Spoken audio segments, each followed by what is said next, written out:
Hi, I'm Dan. This is Michael. This is Josh, and this is Joey. And we are the Dammy JoJo development team.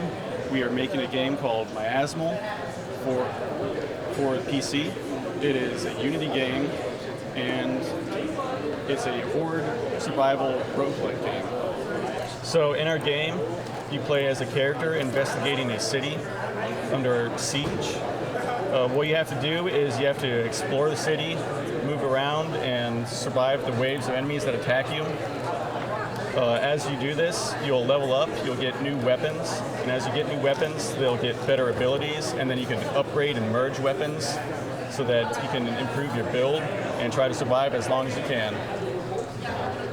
And each time you die, you make further and further progress in the game, and so that the next time you can make it even further than you did before, and gradually, as you do this, you'll reach the end of the level.